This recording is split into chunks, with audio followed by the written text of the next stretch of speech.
Good morning, folks. What's up? What's up? What's up? It's Monday morning. What's up, Miss Joe, brother Chris? What's happening, man? How y'all doing? How's it going? What's up to Shira and Chad? What's happening? What's up? Hey, Miss Andrea, how you doing this morning? How's it going? Happy Monday. Happy Monday to you. What's up, Kiana? What's up? Kiana, I didn't see you out there yesterday. I probably just missed you. They had so many folks in there. But I done got used to seeing you now. Don't run now.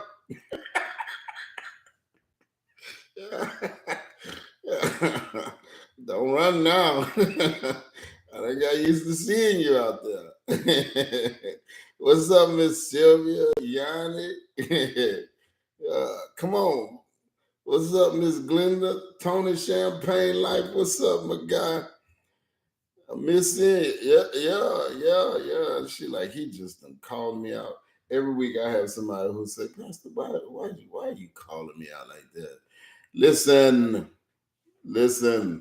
I could be the pastor who don't know y'all. That ain't who I am. What's up, Miss Brenda, Miss Cheryl, Miss Barbara, Miss Lois, Miss Madeline, Brother Pat? How y'all doing? She died. Like, that's exactly what you were saying. Now. He just called me out. You know I ain't rap tight. You know that. Jermaine, Sonya, man. And you know what? Kiana? A lot of times it don't even be y'all. It be me. They be like, Pastor, I've been there every week. And then they start running down the whole service to me. I'll be like, my bad. I just didn't see you. I'm sorry. What's up, Nikki? Brother Winford? What's happening, bro? Miss Yolanda? Tony Champagne? My favorite member. Tony, you my favorite, bro. I don't care. I don't care what the rest of them say. You my favorite. You know? It don't even matter to me. I'm putting it on out there. I'm putting it on out there. You my favorite member, Tony. You know, they gonna get jealous. The haters gonna tell you, Tony. The haters gonna tell you. I tell everybody that, but don't listen to them. I do not tell everybody they my favorite. I really don't. You know, I don't tell everybody that. What's up, Stephanie? Another one I ain't see yesterday. I saw Israel, but I ain't see you. Did Israel drive from the West Bank by herself yesterday? Stephanie Batris? What is going on? What is happening? Hey, Miss Mary, how you doing? Miss Tammy, I saw you in another place yesterday, Miss Tammy, and that's cool. Bishop Apostle uh, Lionel Johnson, how are you, sir? Uh, oh, we did, Stephanie? She said I done gave her a whole hug, and now I'm on Jumpstart calling out like, Kiana, now you see what I'm saying. What's up, Nish? I'll be tripping. I'll be tripping. I just be trying to make sure y'all are present and accounted for. Oh, you was Miss Tammy? That's what I'm talking about. You was like Miss Joyce Jackson yesterday. She be a soldier sometimes. She go to the first service, the second service, and the third service. I say, you're rolling with me today.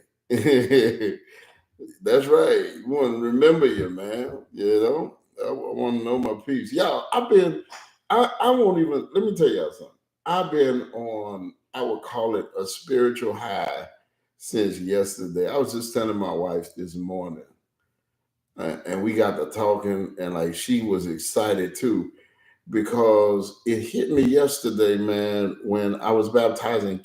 I want to get her name right. I'm gonna sound old school when I say this, but I remember the last name McGee, Sister McGee. I remember as I was baptizing her yesterday, I say, Lord, here I am. I done baptized. I believe it was either seven. It was seven people yesterday. We ended up baptizing because we had some cancellations. Some people postponed. Tasha, leave my boy alone. I keep telling you that.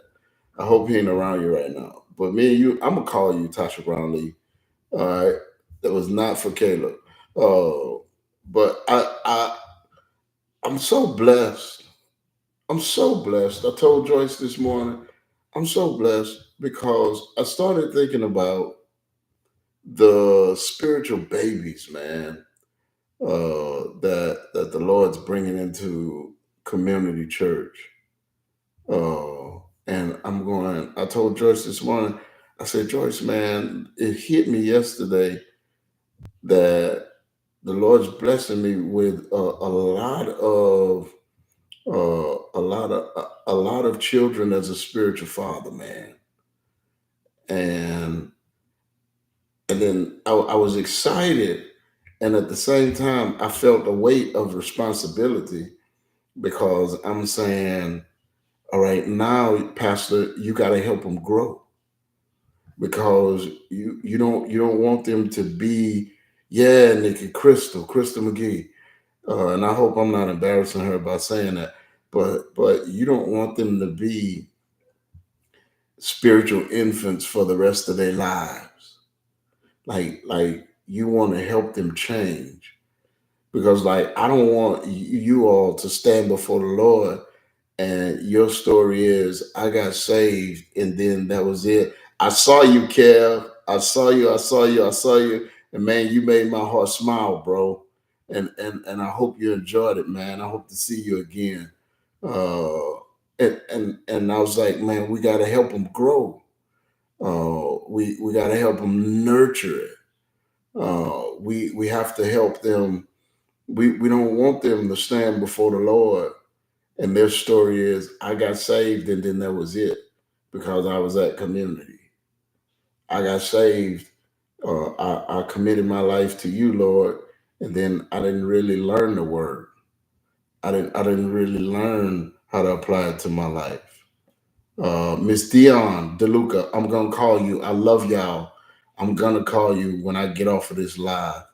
Uh, and I'm going, man, we got to help them grow. And so my mind got geared in that direction. Like, how do you grow? Like, if you want to become better, because so many people are saying, you know what, Pastor, like what I got, what I'm doing in some areas of my life is not working. How do I change what's not working? I don't care if it's me. Tell me it's me. I'm not looking to blame everybody else. Like I'm not looking to stay where I'm at. I'm not trying to be where I'm at 5 years. I want growth. I want to do what's necessary. If I have to change something about me in order to change my life, I'm willing to do it. And how many of you know that most of the time, and I hope you pick this up, man,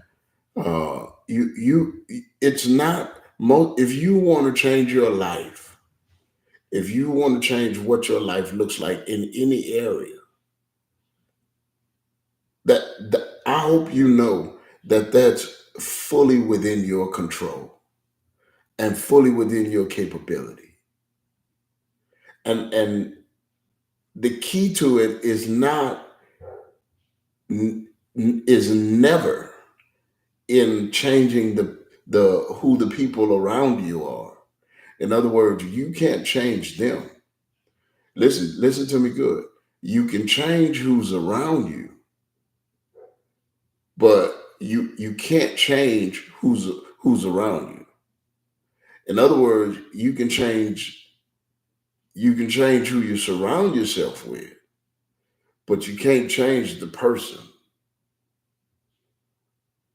Come on. Only God can change people. Only God can fix hearts. Only God can transform minds. Only God can make people want better than where they are. And for some of us, you're struggling right now because you got people in your life and you want better for them, but they don't want better for themselves. Woo! Come on. And here's the thing you got to know. Something my father taught me. I go back to him all the time because he taught me so much. And, somebody might say, man, he always bringing up his dad. Man, listen, you have no idea. My father said, Nate, you can't want for people what they don't want for themselves. That's a word for somebody this morning. You cannot want for people what they do not want for themselves. I talked yesterday about the prodigal son being in the pig pen.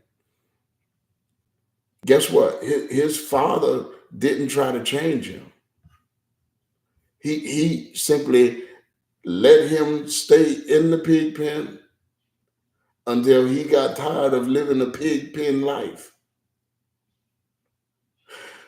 And when he came home, and his father was so happy, he celebrated. He said, kill the fatted calf, man. Listen, we finna celebrate. My son is coming home. But hear me, that didn't happen until his son got tired of that pen. You listen to me good. You cannot want for people what they do not want for themselves.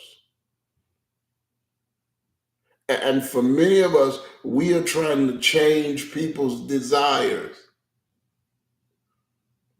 We're trying to change people's minds. We're trying to get them to see that there's a better way.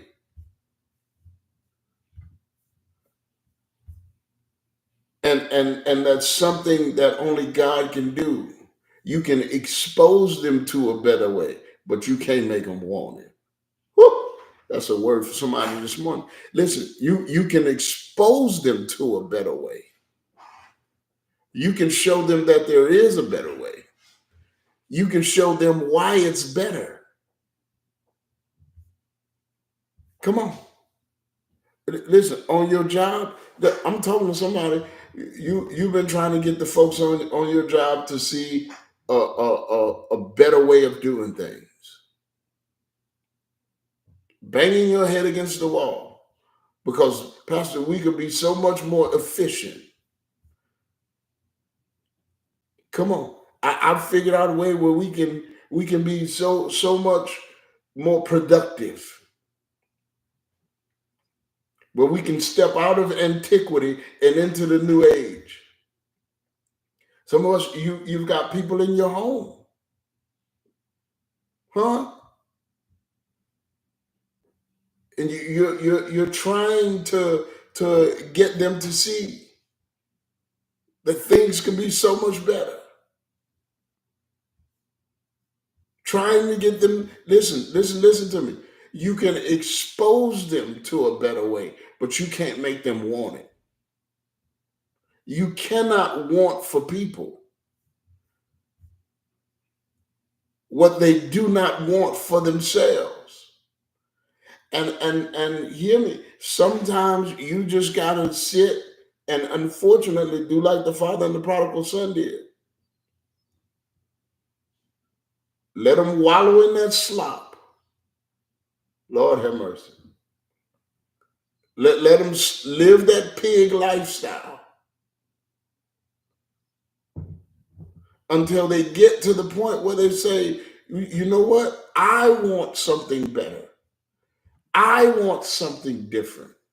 This isn't working for me. Well, Pastor, what if they never get there? Listen to me. That's why you got to trust God. You got to trust God. You can't want for them what they don't want for themselves. They have to desire to change. And that's what I was trying to tell us yesterday. A lot of times we get in the way of the desire because we get in the way of the consequences of how they're living now. We save them.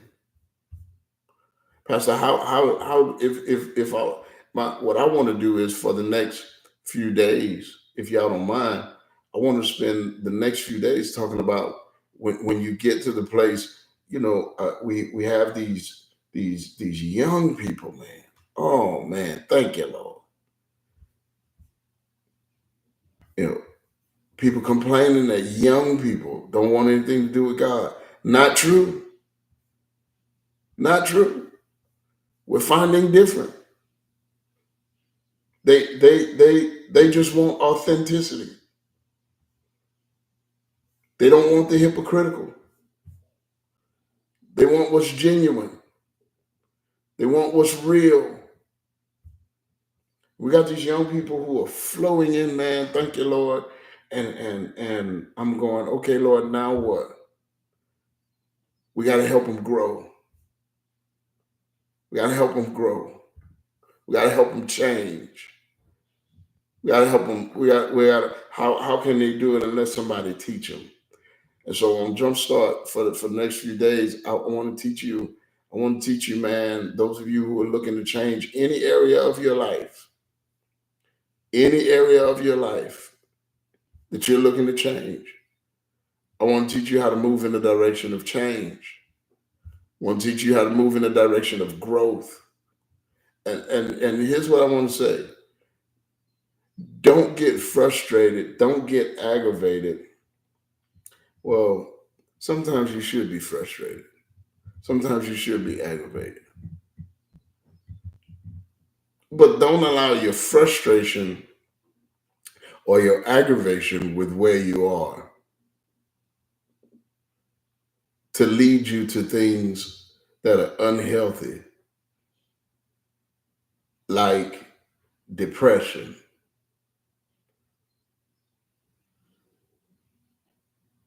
like anger. Well, Pastor, how do I do that? Listen, here's what you want to do. If you're working towards getting out of it, you have a lot less time to be depressed about it. You have a lot less time to be angry about it. You know, when we were coming up, when we were growing up, a lot of times, you know, there were times when we'd be complaining about somebody messing with us or something going on or something like that. And somebody, one of our friends would say, don't be mad about it, do something. Anybody remember that? Don't talk about it. Be about it.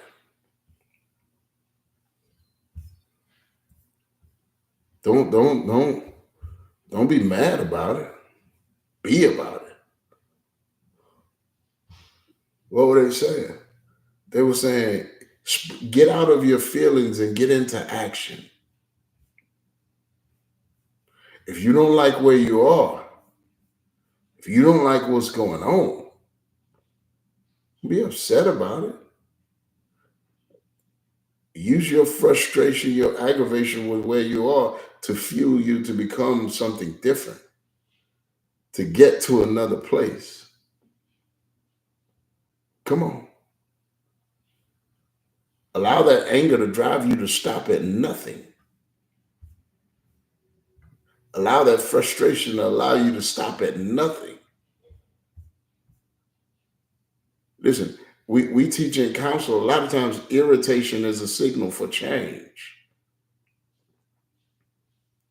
Why am I irritated, Pastor? Hopefully you'll get irritated to the point where you can't stay where you are. Irritation is a signal that something about where you are doesn't suit you, doesn't fit you, isn't for you. So now you got to change something. What I want to do is I want to tell you how to make changes, man. How to become who you should be. How to move in any area. It doesn't matter. And I'll just tell you this. Today's kind of a introduction. First of all, Pastor, why is it so difficult? Why is it so hard? Even though we want to. Why is it so hard to change what I want to change about my life? To make what I want to make better? I mean, for most of us, it's not that we don't want change. It's not that we don't want to do better. It's not that we don't want to improve. All of us, all of us want to end up in a good place in life. I never met anybody who said, and if I asked them, where do you want to end up in life? I never met anybody who said broke.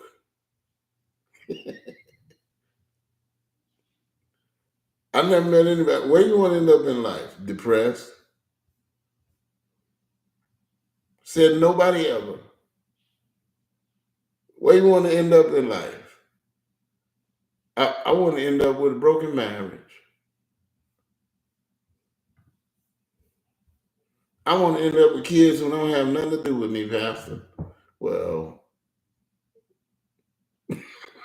never mind. Sometimes that thought could be entertaining. But nobody ever said any of those things. All of us want our lives to end up in a good place.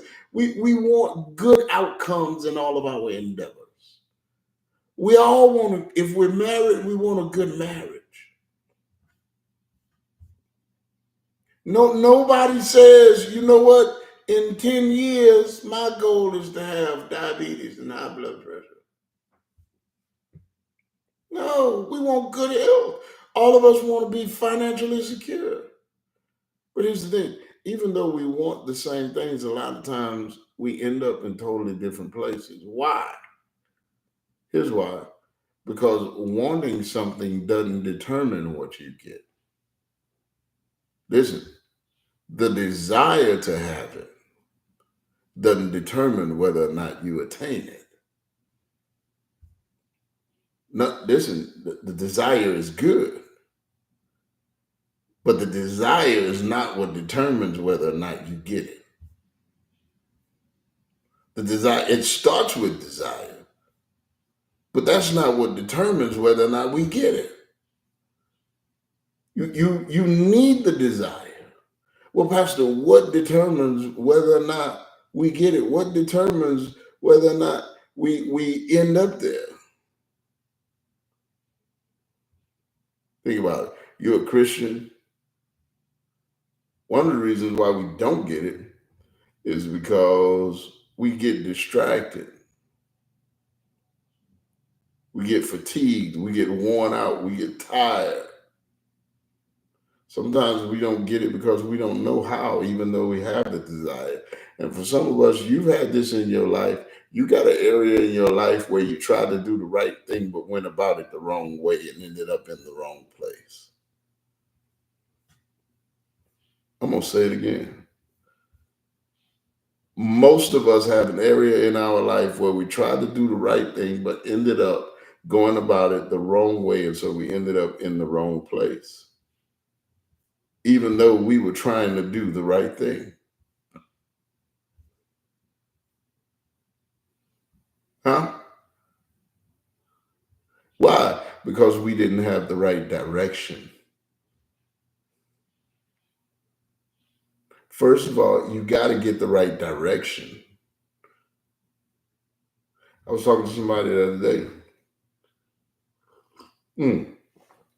It was my men's discipleship class.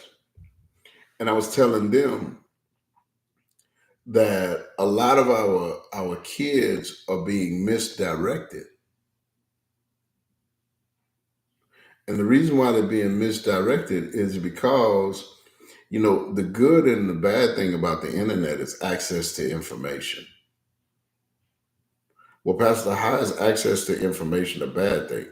Access to information is a bad thing when you get inaccurate information and you assume that it's accurate.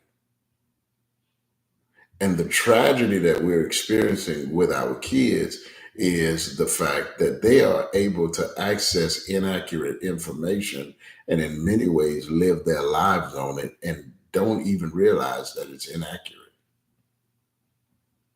Are y'all getting this? I'm going to say it again because I want you to pick up what I'm putting down. The tragedy for many of our kids is that they have access to inaccurate information and they're living their lives on it. and they don't even realize that the information that they're getting is inaccurate. That's the great thing. That's the access. That's why the access to the information on the internet is both good and bad. Y'all realize our children don't know how to check sources? We were always taught check the source. In other words, before you accept a piece of literature as truth, check the source. Who is this person who wrote this? What is their qualification for writing? What are their credentials? What makes them authorized or legit to speak on the topic that they're speaking on? What is their background? We were taught to check the source. What is their education? Come on. Our kids are not even taught to check sources. Here's the thing. You know what determines truth nowadays? You know what determines what's accurate and what's inaccurate nowadays? Popularity. The more likes it has, the more right it has to be. Think about that. The more shares it has, the more accurate it has to be.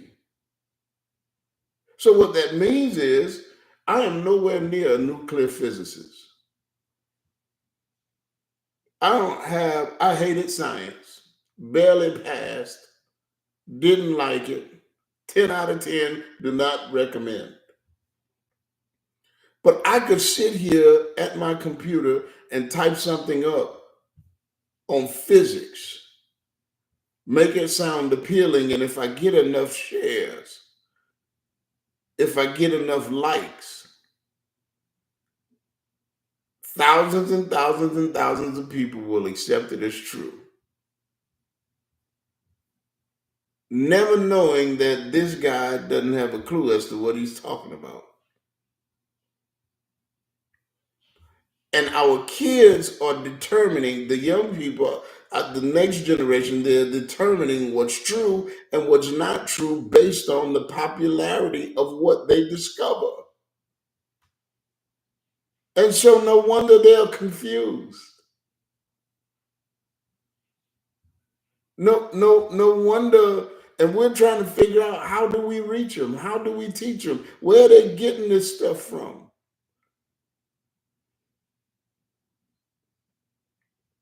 Come on. How did you start to think like this? It's because of their source of truth.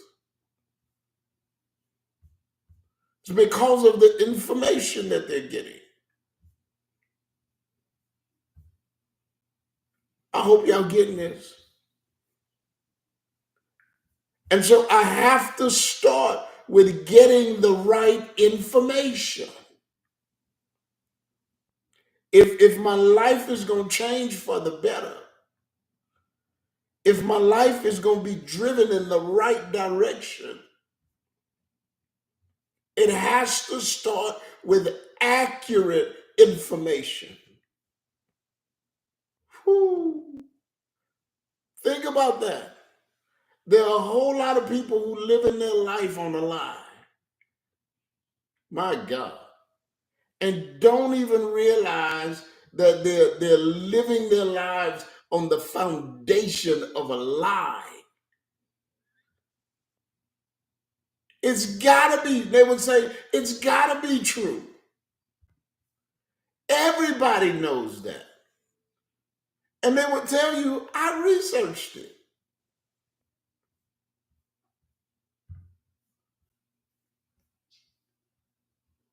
And I tell them, you need to research your research. You need to research your research.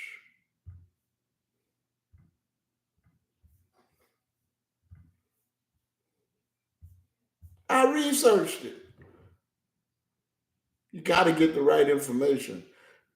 How do I get the right information, Pastor? How do I get the right information so that I can make sure that my life moves in the direction that I want it to go, so that I can make sure that I change? Like, what do I need to do to change? How do I grow, Pastor? I'm willing to put in the work. I just got to have the direction. I'm willing to do what's necessary. I just need somebody to tell me what to do. I'm going to talk about all of that this week. Just want to give you an intro this morning, tell you what we're going to be doing, and tell you, just spell out the necessity for it. So make sure you tune in every week, hit that share button, invite somebody to come along. We're going to be talking about how to make necessary change on Jumpstart Live. Man, listen, invite everybody you can and everybody you know to hang out with us. Hit that share button, share. If you're on YouTube, hit that like button, man. And let's see how we can not stay where we are, but how we can make the changes that we need to make. I love y'all. Y'all have an amazing Monday. Listen. I hope your Monday is better than you ever expected. I hope God blows your mind with what he does in your life today. I hope you walk away from today saying, woo, I never expected God to move like that. I never expected to. This is my prayer for you, that you would lay down in your bed, on your couch, wherever you sleep tonight, you know, in your car because your old lady mad at you, and say, I never felt the presence of God like that. That's my hope for you today. That's my prayer for you today. I hope that God blows your mind with how he shows up in your life. God bless y'all, man. I'll see y'all tomorrow morning. I love y'all.